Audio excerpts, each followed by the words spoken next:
Hello, good morning. Yeah, happy elections in the US. It's nighttime, and probably in a few hours, they'll have a new president. Anyway, I'm doing this impromptu again. I always wanted it to be impromptu. The topic right now is why some Six Sigma projects fail. Because sometimes when we think about doing projects and we apply Six Sigma, most of the assumptions is that since we are using Six Sigma, uh, more or less it will be successful. But over the years of experience that I have, way back during my total quality management years in the 90s, uh, there is one, or probably the topmost root cause why some projects fail is that uh, the leaders who are supposedly leading those projects sometimes are clashing. In the modern days, in the Six Sigma era, the operations leader and the Six Sigma black belt are normally two persons. So, and since they have different bosses, different KPIs, uh, most likely they will be clashing. It doesn't mean though that they want the project to fail per se, right? But an operations leader has his or her own way of life. They face the clients most of the time. They are involved in people management. Uh, they are involved on the day-to-day problems. While the Six Sigma practitioner, usually a master black belt or a black belt, is focused on the statistics part of the problem. So sometimes they do not think alike, and they would clash definitely. And it's a healthy environment because when we explore different opinions, different school of thoughts, it normally brings out the best in us. I'll pause there. Do you feel the same? Do you experience the same things? Um, d would you say you agree with my opinion on this? But definitely, based on my decades and decades of experience leading and supporting or sponsoring projects, most of the time, uh, the clash that happens between the operations leader and the Six Sigma practitioner would sometimes lead to them not talking or projects being delayed. Excuse me.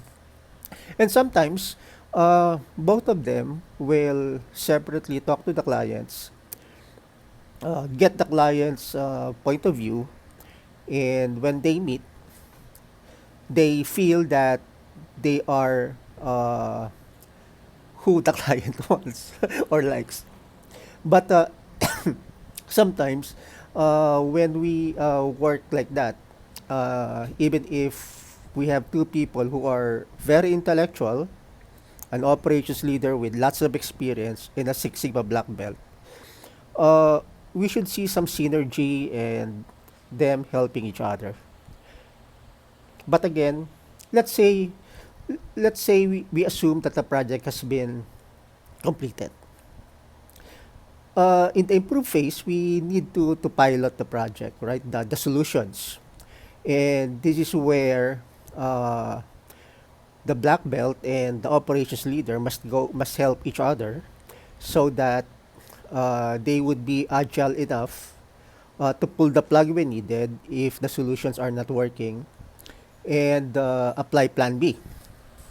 And sometimes their schedules clash and they lose the enthusiasm to pursue the project because precisely sometimes the operations leader would say that uh, it was a waste of time, And I can't blame the operations leader. I wear the same hat. Uh, and and the Six Sigma practitioner, on the other hand, would feel neglected or unappreciated. And but I'm not saying one of them is wrong, right? Each one of them would want the project to succeed, would want to satisfy the needs of the client, would want to save money, improve customer satisfaction, and probably gain recognition for the projects or the project that they did.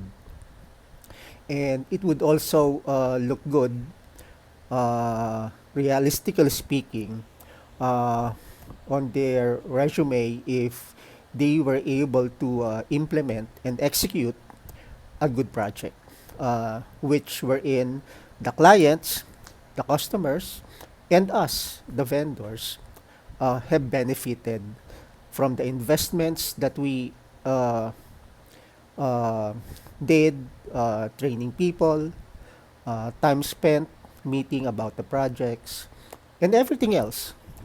There's a lot of moving pieces, definitely, and sometimes uh, it's better to be simple.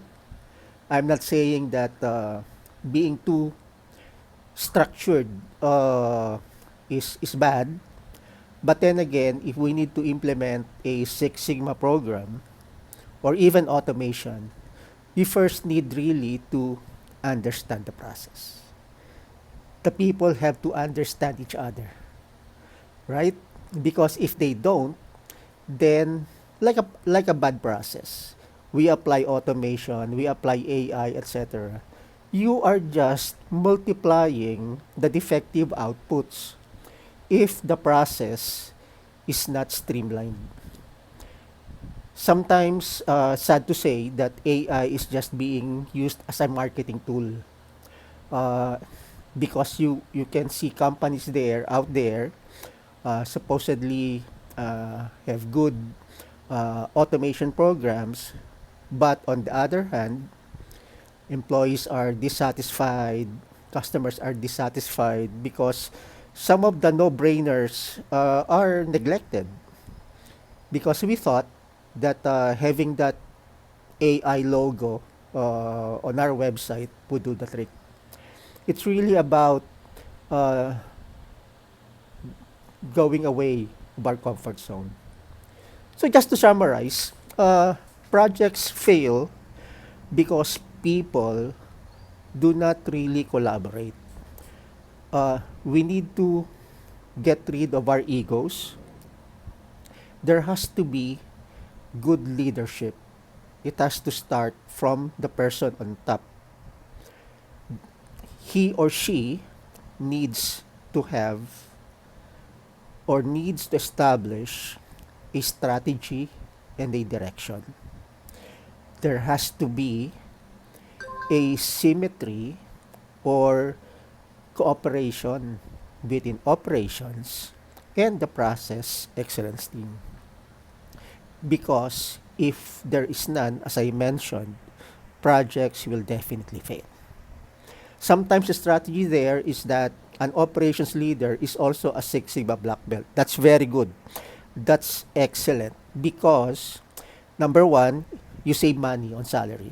Number two, you empower the operations leader to practice his or her creativity, and he is the direct confidant of the client, and therefore he or she knows what the clients want for the account. So it is really important that we invest in training our operations leader in the in in the disciplines that we need to undertake projects. Six Sigma, ITIL, COPC, all of those stuff, BPM, etc. Again, the bottom line, we need to improve first the processes that we can. The barometer of that is, are your employees satisfied? Does it take 2, 3, or even weeks to hire a person? Does it take weeks to provide what the customers need? Are we always escalated? Really, that can be solved by streamlining the process. You don't need automation or Six Sigma on that. And if you empower the operations leader into having such knowledge and experience, then that's the great first step. Again, in doing projects, we need collaboration. We need to be humble enough to admit our mistakes, to admit what we do not know, because the other person may know what we don't know, right? So it is really important to be people centric, uh, discuss things, and again, the discipline of following schedule and consulting the best, probably the right practitioner who would probably give you uh, good pieces of advice. Again, enjoy what you're doing. Six Sigma projects are fun to do, guys. Very easy, very enjoyable, and you learn a lot in doing that. Thank you for listening, guys. And I'd like to shout out. I have friends in Australia. My favorite boss, Paul. This for you. I miss you, and I hope we can work together again. And I learned a lot from you, and you are the best boss in the world. Thank you, everyone. See you again. See you again, guys, on my next video. Thank you.